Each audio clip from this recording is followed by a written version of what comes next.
Good morning student. Today I will teach you 6th chapter of history. Chapter 6 से आपका annual work शुरू होता है। आज हम वही चैप्टर रीड करेंगे। चैप्टर नेम इज शिल्प एवं उद्योग, craft and industries. First point is 19वीं शताब्दी में शिल्प कला का ह्रास, decline of crafts in the 19th century.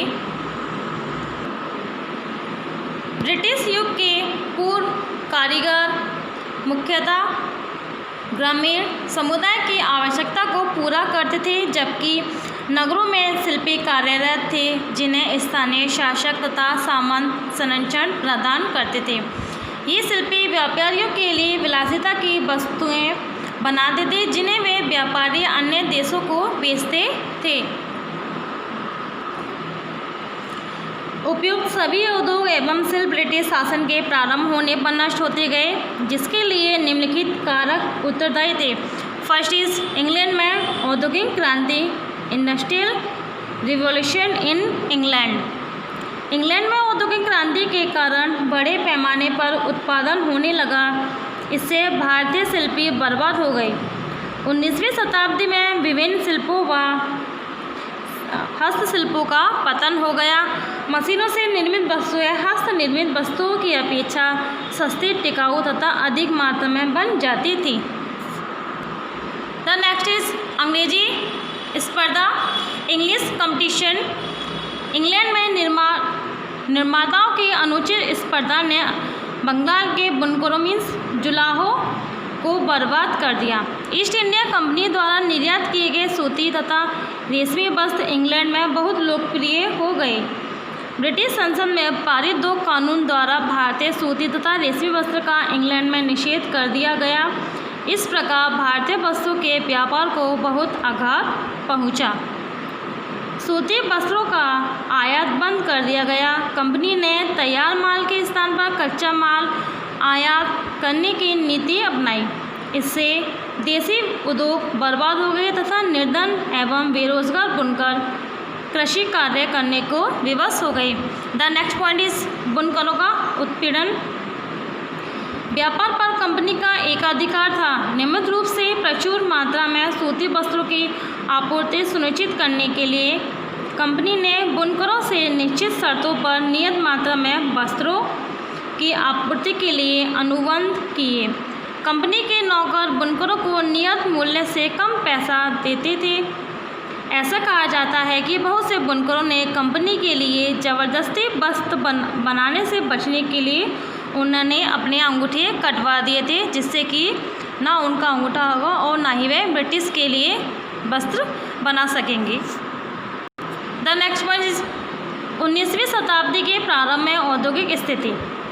Bharat में औद्योगिक विकास नामात्र को था और वह भी आत्मनिर्भर नहीं था। पर्याप्त पूंजी के सामानों वाले तथा रसायन उद्योग प्राय अनुपस्थिति थे। मशीन, उपकरण, इंजीनियरिंग तथा धातु कर्मी उद्योग भी लगभग अनुपस्थित ही थे। प्रौद्योगिकी के क्षेत्र में भारत पूर्णतः इंग्लैंड पर निर्भर था।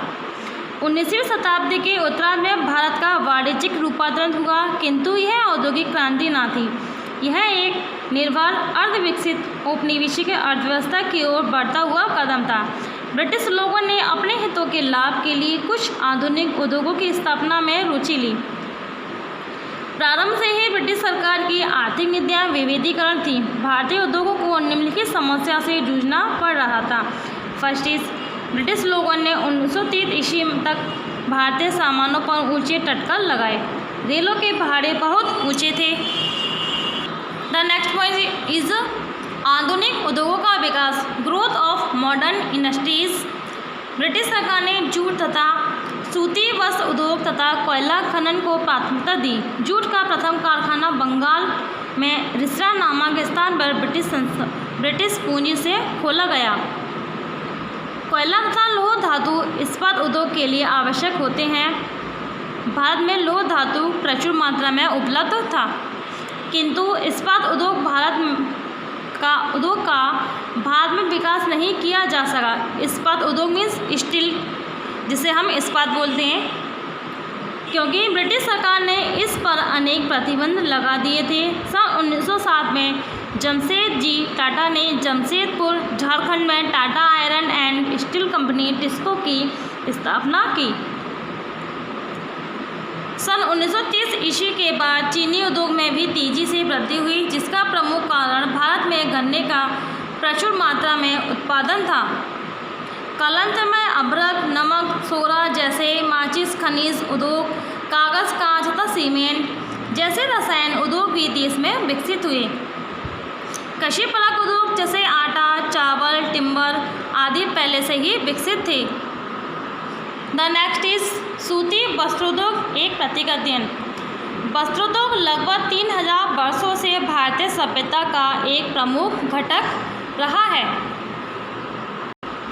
यूरोपियन के आगमन से भारतीय वस्त्रों की शब्दावलियाँ जैसे कश्मीर, चीज, बांधना, कैलिको, डुंगरी, खाकी इत्यादि का प्रयोग इंग्लिश तथा यूरोपीय भाषा में भी होने लगा। इंग्लैंड में औद्योगिक क्रांति के फलस्वरूप सस्ते वस्त्रों के लिए बाजार उपलब्ध हो गया, जिससे भारतीय वस्त्र उद्योग को गंभीर चुनौती का सामना करना पड़ा। भारतीय कपास इंग्लैंड के वस्त्रोद्योग के लिए आयात की जाने लगी तथा तैयार वस्त्र भारत को निर्यात किया जाने लगा। यानी कि भारत से जो था कपास वो इंग्लैंड जाने लगा और इंग्लैंड से तैयार वस्त्र वो भारत आने लगे, जिससे जो भारत के श्रमिक से उनका रोजगार छिन गया।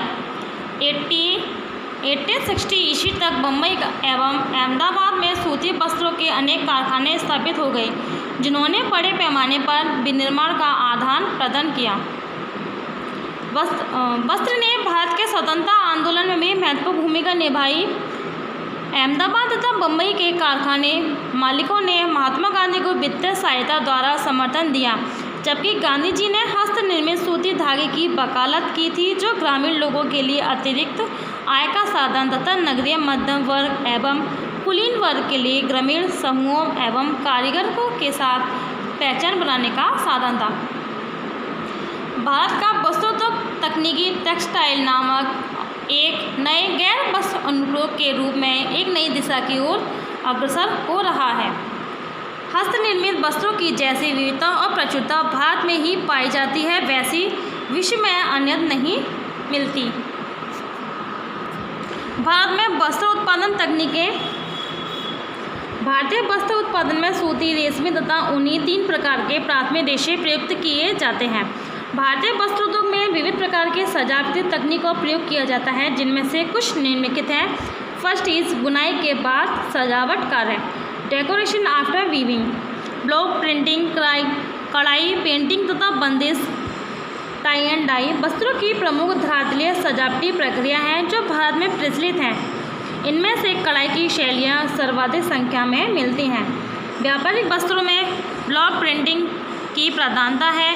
बंगाल, कोरोमंडल तट, मछलीपट्टनम में केंद्रीय तथा गुजरात में सूरत ब्लॉक प्रिंटिंग के प्रमुख केंद्र हैं।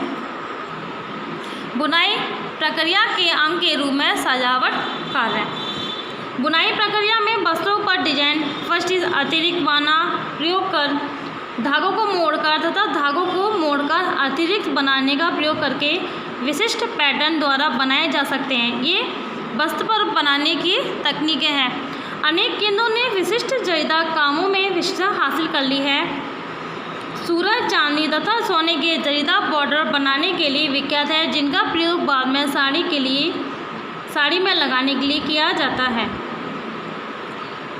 हिमरू औरंगाबाद की विशिष्टता है, जिसमें रेशम के साथ सूती या ऊनी धागे का मिश्रण करके अधिक विशिष्ट गुणवत्ता वाले वस्त्र तैयार किए जाते हैं। जामदानी मुगल काल से ही बंगाल तथा बांग्लादेश की विशेषता रही है, जिसमें सजावट के लिए टेप्रेसी जैसी तकनीक का प्रयोग किया जाता है। ब्रोकेट के विन्यास में इकाद वस्त्रों को दोनों ओर से प्रयुक्त किया जाता है, क्योंकि इसका धागा पहले से ही रंगा होता है, जिससे डिजाइन कपड़े के साथ ही बुना जाता है। आंध्र प्रदेश में पीचमपल्ली तथा ओडिशा में संबलपुरी इकहरे इकाद वस्त्र तैयार किए जाते हैं। पाटन मीन्स गुजरात में दोहरे इकाद का प्रयोग पटोला साड़ियाँ बनाई जाती हैं। दोहरे मीन्स धागे को पहले ही कलर कर लिया जाता है जिससे कि साड़ी बुनते टाइम डिजाइन बनती आती है, इसको हम धोरी कहते हैं। Chapter is finish. I hope you all are understand this chapter and thank you.